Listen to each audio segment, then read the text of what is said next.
Welcome to the Finding Favorites podcast, where we explore your favorite things without using an algorithm. Here's your host, Leah Jones. Hello, welcome to a tiny bonus episode of Finding Favorites. Last week, I talked with Shai Corman all about Cats, the musical, the movie, and we had a sidebar into talking about magic, magicians, close-up magic, the culture of doing magic in Chicago, movies about magic. It was a really fun sidebar, but didn't have necessarily a place in a conversation about cats. So as I've been doing recently, I thought I would put together a little mini episode, a teeny tiny bonus of just us talking about magicians, magic, and buying into the surprise. So enjoy this bonus episode about magic.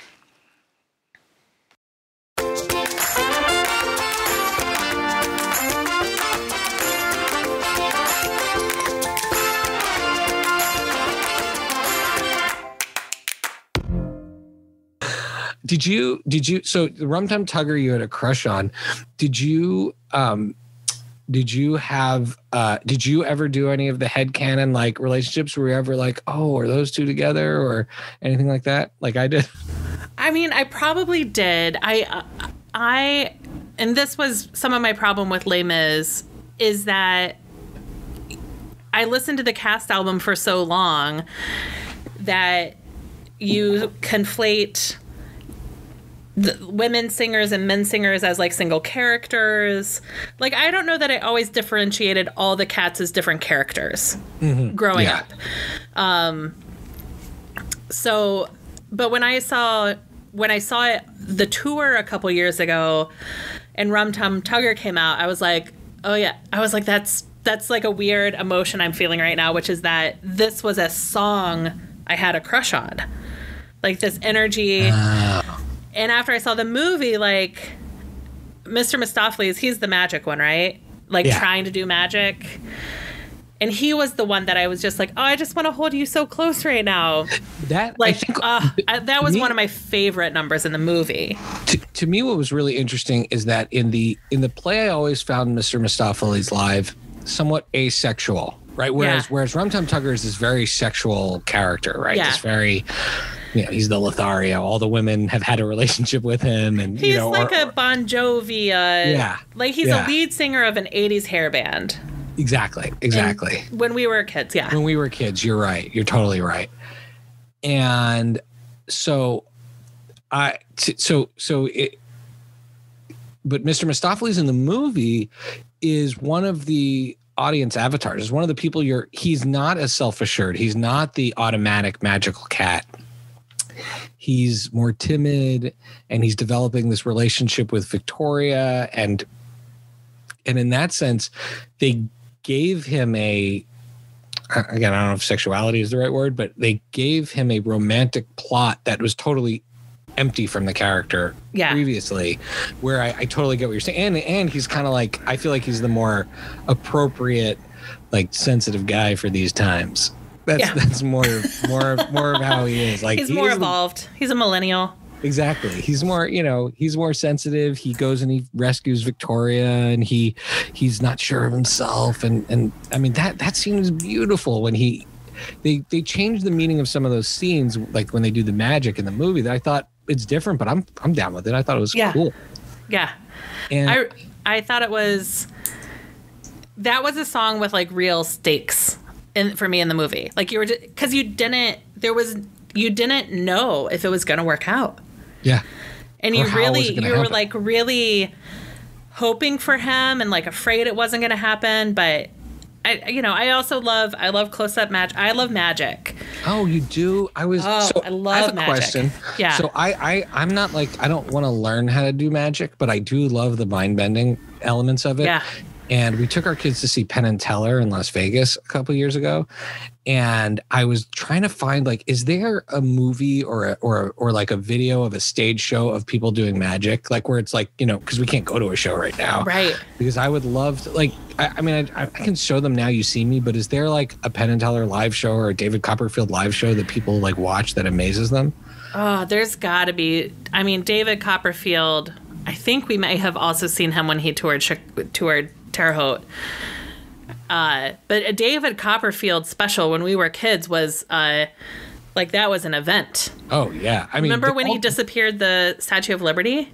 To this day, I still am like, and not only that, as a Goldbergs fan, that plays out in the Goldbergs as well.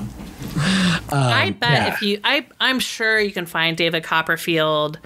Like, I want clips some 80s, on YouTube. Yeah, I want some like 80s David Copperfield special kind of stuff. That's what I want to show my kids. Yeah, and there's Chicago before COVID had over the last, I'm going to say 5 years, because close-up magic is a Chicago invention, I guess. Oh, wow. Like, I don't know if Houdini spent some time here, but there's magic, like the close-up magic was really developed as an art form in Chicago.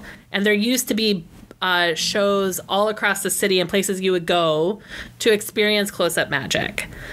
And 5 years ago, this burlesque bar started doing magic nights, and there's some magic stores in Chicago. There have always been magic stores, but they started really trying to like apprentice people and make a ladder to get from like beginner magician to you can work a Tuesday to you can work the main stage. Wow. And then they opened like a whole separate magic bar with like cool cocktails up front, and then 3 tiny little theaters for magic shows. And see, that's so cool because magic, I mean, as much as I want to watch it on YouTube because that's what my option is right now, the live experience is what you can't replace. Yeah. It's, to me, going to see magic is like going to a haunted house, is like going on a roller coaster. I'm coming to a magic. You think you're going to die? Because a haunted house to me just seems like the opportunity to be murdered. Yeah, I mean, I don't go to a haunted house, but I don't understand, like, going on a roller coaster, going to a haunted house, and then being like, it's not that scary. You know, if I'm going to go on a roller coaster, I'm going to scream my head off because the goal is to scream and be scared and have your stomach go, woo, right? Yeah. The goal of seeing magic is not to outsmart the magician. It's to be tricked and to be wowed. Maybe to have a sense of wonder. I mean, I feel like we're in the same theme here right now, right? We're talking about this, like, unironically submitting to the flow of the wonder. Yeah. Oh, that's so cool. I didn't know that about Chicago. Now I'm imagining like so I just started watching the show The Magicians because my mom's making me do it. And it's not about magicians. It's it's just Harry Potter with grownups. Okay. But I would love a show about actual magic. Like, you know the movie The Prestige? I've heard of it. Because The Prestige is like all of the world building before you do the reveal of the trick, right? Right, exactly. It's before it's the return. It's the last moment. The Prestige is the reveal, okay. Right? So there's the turn, and then there's the Prestige. Okay. And the Prestige is it's a fictional story. Christopher Nolan. To me, it's Christopher Nolan's masterpiece. Like, I know he's made Batman and all these things, but it's Christian Bale and Hugh Jackman. Oh, Hugh Jackman. He can be in every musical. If you could put him, if you could put him in a role in Cats, I don't care which one it was, I would have been fine with it. Yeah. And he would have never apologized for it, right? Like, he would have just gone in and done a great job. But anyways, Christian Bale and Hugh Jackman are 2 magicians who were partners and now enemies. And it is about the extremes in which they will take competing to have the perfect trick. And it's essentially the career of these 2 men as they destroy each other and their personal lives trying to develop the perfect trick. Wow. Yeah. And it's got the Nolan twists. It's got there was another movie, The Illusionist, that came out at the same time with Edward Norton. Not good. The Prestige, one of my favorite movies. All right. Yeah, I think there's also in LA, you have to know someone to get to go. Ooh. There's a place called the Magic Castle.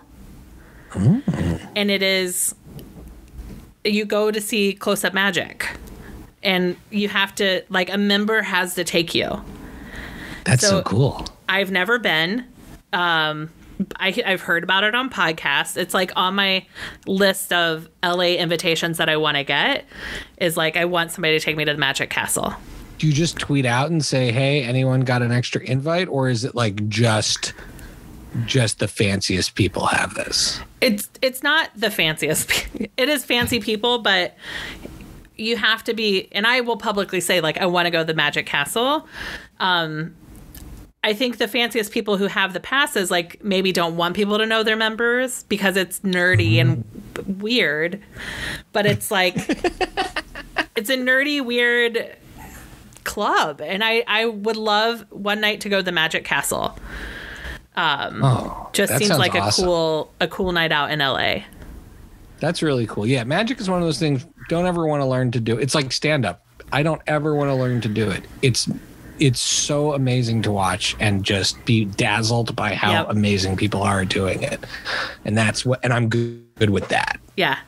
Thank you for listening to Finding Favorites with Leah Jones. Please make sure to subscribe and drop us a 5-star review on iTunes. Now, go out and enjoy your favorite things.